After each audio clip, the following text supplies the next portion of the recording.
Hello, family. My name is Des. Welcome to A Level Law, and today we are looking at the role of law in society. Let's get right in.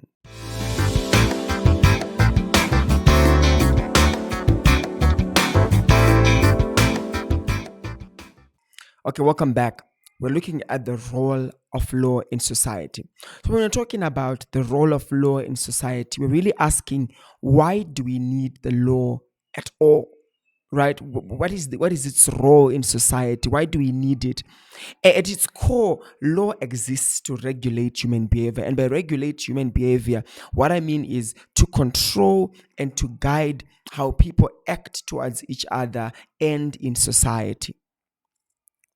It exists to protect people. It exists to keep the society running smoothly. And without it, chaos will be ruled. Imagine if just at in your house, if you didn't have rules in your house, there will be chaos, right? Everyone just does whatever they want in the house. So now imagine a whole country where everyone just can do whatever they want. There will be so much chaos everywhere. And so that's why we have law, so that there will be no chaos, so that we have order, so that we can protect people, so we can make sure that the society is running smoothly. We want to look at law and the rule of law. Now, what is the rule of law? Now, the rule of law is the idea that no one, not even the government, is above the law. No one, not even presidents, not even ministers, no one is above the law. Number two, the rule of law is the idea that laws should be clear, publicly available, and enforced fairly. So a person should be able to ascertain easily what the law is. It should be clear. It should be publicly available so that everyone has access, they can read, they know what the law says, and it should be enforced fairly. No one should be punished more than what everyone else is punished for the same crime or for the same offense or for breaking the same law. It should be enforced fairly. It is the idea that courts must be independent. So the president or the government officials should not be controlling the courts. The courts should be independent. It should be separate from government officials, presidents, and all of these things. It should be independent so that the citizens are protected from abuse of power. Now, you know that in some countries, there is no rule of law because everything that I've just said happens in those countries. So sometimes you see in some countries that are very corrupt, some people are above the law. They do whatever they want, which means that country has no rule of law. Sometimes the judiciary is captured, which means that the executive branch of the government or a political party will be controlling what the judges and the judicial system does. And so, in such a country, what we say is that there is no rule of law. So, essentially, the rule of law is no one, not even the government, is above the law. Number two, laws should be clear, publicly available, and enforced fairly. And number three, courts must be independent so that citizens are protected from the abuse of power. Now, in 2010, Lord Bingham published a document called the Rule of Law and set out 8 key principles of what the rule of law means, or the principles on the rule of law. Number one, the state must follow both domestic and international law, which means that no government must act at whim, right? So on a whim. So the government cannot just wake up today and then say, everyone with a tinted car, your screens, if they are tinted, we are going to put you in prison, or we're going to confiscate your car. You can't just wake up and do that, right? You can't. Why? Because the state must follow both domestic and international law. So you cannot just wake up and just start doing things. You need to follow domestic law and international law, which means the law that countries have agreed to follow. They can be laws of trade, laws of how to manage the airspace, how do we manage aeroplanes flying from one country to another. We should be able to follow those international laws that we are a part of. Number two, people can only be punished for crimes that are clearly defined by law. So there is no crime without law.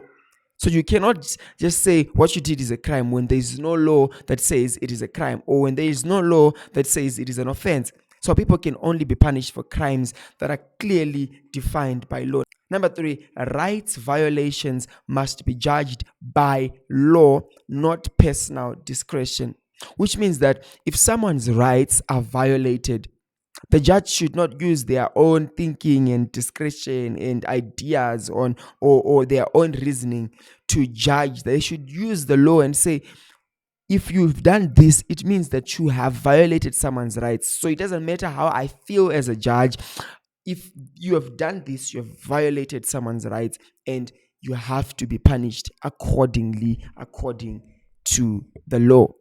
So rights violations must be judged by law, not personal discretion, not how the judge perceives the situation or feels the situation should be judged. It should be judged according to the law. Number four, the law should be accessible. It should be clear. It should be precise and open to public scrutiny, right? So it should be accessible. You should make sure that everyone can have access, reasonable access to the law. So you cannot just say, we have one place in the whole country where the document that is called, that has all the laws is located. And if you want to see that document, you have to book in advance and you have a date in 6 months. That doesn't mean that. That means that the law is not accessible, which means you should freely put the law on the internet, in libraries, so that people can have access to the law. And the law must be clear. It should be written in a language that makes it clear to understand. It should be precise. Exactly what are you saying? It should tell you exactly what it is saying. And it should be open to public scrutiny. People should be able to look at the law and say, is this right? Is this law aligned with our values as society? It should be that the public should be able to scrutinize the law. Number five, everyone should be treated equally under the law. So if you are a minister, if you are a president, or if you are just a normal commoner, you should be treated fairly under the law. Number six, human rights must be respected. The right to human dignity, the right to your privacy, all human rights must be respected. Number seven, courts should be accessible, affordable, and cases heard without unnecessary delay. Again, courts should be accessible. You cannot have one court the entire country. It means that there are so many people who will not be able to access the courts. It should be affordable, which means if you make it extremely difficult and there is no legal aid that helps people who are less fortunate or who don't have the means to be able to take their cases to court, it means that for those people, the law is not affordable. It should be affordable for everyone. And then cases are supposed to be heard without unnecessary delays. So you will see that in many countries that have corruption, that is extreme corruption, what you realize is that so many cases will be delayed and delayed and delayed and delayed and delayed. And eventually they'll be just swept under the carpet, and that's just the end of it. The victims will never get their justice. There should be unnecessary delays. And even if the case is eventually heard, justice delayed is justice denied. You cannot take a long, unreasonable time. Imagine the pain that the victims are feeling in that time. So if you're delaying justice, you are denying justice.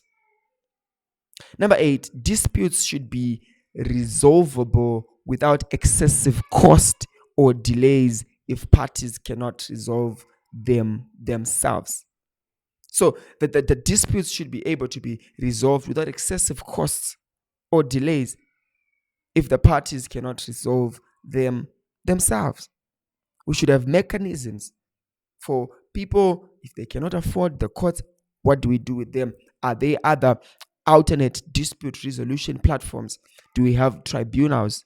Do we have mediation and reconciliation, where we have someone appointed to help people reconcile their issues, and if someone has to be paid and get paid and things like that. So when you look at the rule of law, think of it like the rules of a football game, right?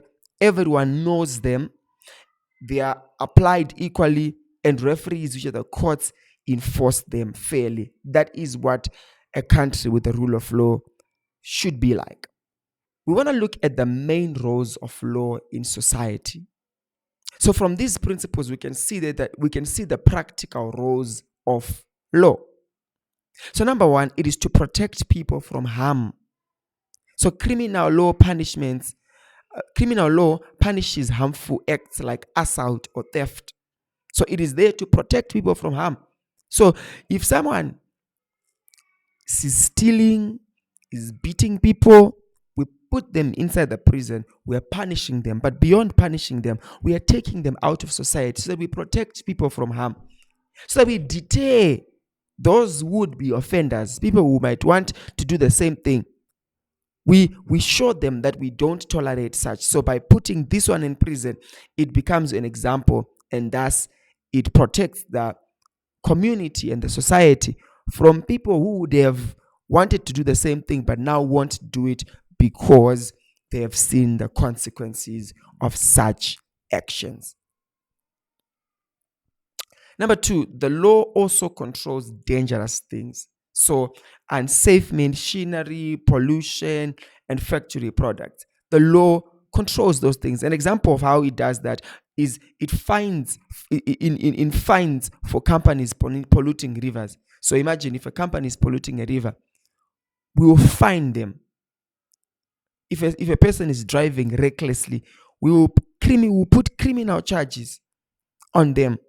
So what it is doing is the law is controlling dangerous things. It is controlling dangerous things so that there is control. And everyone will not be just dumping their polluted, they will not be polluting rivers by dumping chemicals or waste products or things like that, and polluting our environment, and eventually even causing diseases in people and animals. So the law also controls dangerous things. Number three, the law also ensures a common good. So the law ensures society functions fairly for everyone. So one major way is through tax laws, which require citizens and companies to contribute to public funds. Those taxes are then used to provide essential services that benefit all people. So essential services like healthcare, the national health services in the UK, education, public transport. It is there. So the law is there to ensure common good. So the laws on taxes will say we're going to tax people, but after we tax people, we're going to take that money and develop the healthcare for the common good, develop education for the common good, put public transport, roads, social welfare programs for the common good. So I've already told you that income tax and national insurance help to fund hospitals, free schools, pensions for those who cannot work. Another function of the law is to settle arguments and disputes. So the civil justice system allows people to resolve conflicts formally.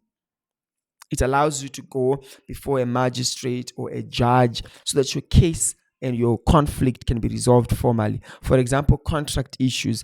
I've paid you to build my house, but you built it halfway and then you decided to not finish it. So there are many examples: landlord-tenant disagreements, negligence claims, things like that. So all of these roles, they help to regulate human behavior, to balance competing interests, because everyone has their own interests, but we want to balance those competing interests to maintain social stability so society can function in a safe and predictable way. We need to know exactly if this happens, then this happens. It maintains order, and that predictability gives people a sense of security. Let's look at social control. So when we're looking at social control, there is formal and then there is informal. So now we want to look at what does social control mean. So social control is the way society ensures people follow rules and behave in a way that maintains order and protect others. So it can be informal or formal. I'll say it one more time. Social control is the way society, which means all of us as a people, it is the way society ensures people follow rules and behave in a way that maintains order and protects others. And social control can be informal or formal. Let me explain what that means. So, informal social control refers to the influence of everyday social expectations and norms. So, these social expectations and norms help to guide people's behavior. So, for example, you are generally just expected socially to be honest. So, it is the influence of those social expectations. So, the society, everyone in the society, right? If you're living in Guernsey or if you're living in Amsterdam, right? Your community, everyone around you, if you're living in Harare, in Zimbabwe, in the UK, in Ireland, in Scotland, in wherever you are, that society, it has social expectations and norms, things that are normal, that they expect everyone, and they guide people's human behavior. So you're expected to be honest. So if you're getting into a contract with someone, you're expected to be able to honor your end of the deal. So that's informal social control. That brings control to the society because people are expected to do those things. And if you don't do it, people will look at you side-eyed and be like, what is going on? You get you will get disapproval from people. Some people will disassociate themselves with you. Why? Because the society expects certain kind of behavior and conduct. So the law will support informal social control. And how does it do that? By reinforcing the lessons families, peers, and community teach about right and wrong. So as you're growing, you're taught, do not beat some other kids, right? Don't be violent. The law will come and say, if you assault anyone, you're going to be put in prison for 5 years. Now that's the law reinforcing those lessons that we have been taught at home by our families, by our communities, by our churches. The law will also, so it will reinforce, it will say, the law will say this is wrong. That means it will reinforce what the community, what our families, what our peers are saying. Number two, it will provide consequences when social norms are broken. So if you break this social norm, if you're dishonest in your dealing, you have to pay a lot of money for that. That's providing consequences for when you break those social norms. If you steal from someone, you'll be put in prison. You're providing consequences for breaking those social norms. Now let's look at formal social control. So formal social control comes from legal institutions with authority to enforce laws and maintain order. So this is where the law's role is direct and clear. Remember, when you talk about informal social control, these are the things that we are being taught by the society, by our families, by our churches, by our communities, the things that we are expected to do. This is where the law's role is direct and clear. So the criminal justice system, for example, the police will enforce laws, that will investigate crimes and maintain public order. The judges will interpret and apply the law. Probation and prison services will manage and rehabilitate offenders. So you can see how the criminal justice system is now actively controlling the society. There are institutions that are there to enforce the law, like the prisons and the police, which make sure people obey the law, and if they break the law, there are consequences. That's formal social control. These are the institutions with authority to enforce laws and maintain order. That's where the social control is coming from. Formal social control also comes from lawmakers. Parliament will pass laws. Local councils will create what are called bylaws.